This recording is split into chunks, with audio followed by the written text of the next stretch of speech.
On a quiet country road in rural England, long after the thunder of war had faded into history, a solitary rider moved gently through the evening mist. The man was Thomas Edward Lawrence, though the world remembered him simply as Lawrence of Arabia. To many, he was a legendary military figure, a strategist wrapped in myth and desert sand. Yet beyond the stories of battle and revolution, there existed another Lawrence entirely. A quieter man. A weary man. One who found far more comfort in the low hum of a motorcycle engine than in the applause of history.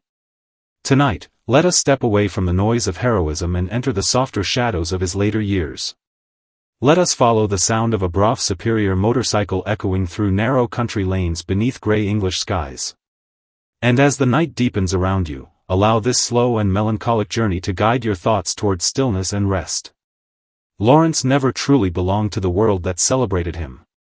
Fame settled on his shoulders like an uncomfortable coat he could never remove. After the deserts, after the negotiations, after the newspapers transformed him into a living symbol, he quietly retreated from public life with increasing desperation. The more the world admired him, the more he longed to disappear. In those later years, the motorcycle became his sanctuary. His beloved Brough Superior was not merely a machine to him. It was silence shaped into steel. A form of escape that required no explanation. When he rode through the countryside, there were no diplomats, no soldiers, no expectations. There was only the road stretching endlessly forward and the rhythmic vibration of the engine beneath him, steady as a heartbeat. He admired the precision of machinery with almost spiritual devotion. In a world filled with political betrayal and human contradiction, engines made sense. Metal either fit together perfectly or it did not. Motion either flowed smoothly or it failed. There was honesty in mechanics that he rarely found elsewhere. Many evenings were spent alone in garages or small workshops, carefully polishing parts beneath weak yellow lamps while rain whispered softly against the windows. Those moments brought him peace. The scent of oil, leather, and cold metal became strangely comforting to him, like the atmosphere of a monastery hidden away from the modern world. He once described the experience of riding at high speed as a form of clarity. Not recklessness. Not thrill-seeking. Clarity. When the motorcycle accelerated across empty roads, his thoughts grew quiet.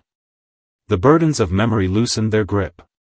The endless noise inside his mind dissolved into wind. And perhaps that was what he had been searching for all along. Not victory. Not recognition. Only silence. As years passed, Lawrence withdrew further from public life. He abandoned grand titles and chose instead a far humbler existence. He moved through England almost anonymously, often preferring isolated countryside roads to crowded cities. Villages blurred gently behind him as he rode through fog-covered hills, open meadows, and narrow roads lined with ancient stone walls. People who encountered him during those years often noticed something difficult to describe. There was gentleness in him, but also distance. He carried himself like a man already halfway removed from the world around him. Conversations rarely lasted long. Yet when motorcycles were mentioned, a subtle warmth returned to his voice. The Brough Superior became more than transportation. It became companionship.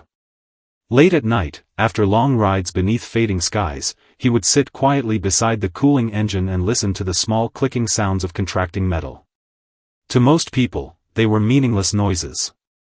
To Lawrence, they sounded almost alive. Familiar. Comforting. The machine demanded nothing from him except presence. No speeches. No legends. No expectations. Only motion. And in that motion, he discovered a rare kind of peace. Then came the final ride. It was an ordinary afternoon in May. The countryside was calm, wrapped in the soft fragrance of grass and spring air. Lawrence wheeled the motorcycle from the garage one last time. Witnesses later recalled nothing dramatic about the moment. No signs of despair. No grand farewell. Only the quiet ritual of a man preparing once again to disappear briefly into the freedom of the road. He mounted the motorcycle with the same familiarity and tenderness one might reserve for an old friend. Then he rode away. As the engine echoed through the countryside, the sound carried across fields and hedgerows like the fading memory of another age. The roads were nearly empty. The sky hung pale above the trees. Somewhere along that peaceful route, Lawrence lost control while attempting to avoid two boys on bicycles. The crash that followed would end his life days later. Yet even in death, there remained something strangely serene about the image. Not because tragedy itself is beautiful, but because Lawrence had spent so much of his life searching for stillness, and perhaps on those quiet roads he had come closer to it than anywhere else. His story is often told through war, politics, and revolution. But tonight, let us remember the softer truth hidden beneath the legend. A tired man searching for calm in the mechanical rhythm of a motorcycle engine. A soul exhausted by history, finding refuge in wind, solitude, and narrow country roads. There is something deeply human in that longing. The desire to leave behind noise. To escape expectation. To become small again beneath an endless sky. Now the night grows quieter. The distant hum of engines fades gently into darkness. Imagine the countryside settling beneath silver moonlight while somewhere far away, a lone motorcycle disappears into the mist beyond the hills. And as the road stretches endlessly into silence, allow your thoughts to drift slowly with it. Let your breathing soften. Let the weight of the day loosen its hold. And like Lawrence riding peacefully through the quiet English countryside, let yourself disappear gently into deep and dream-filled sleep.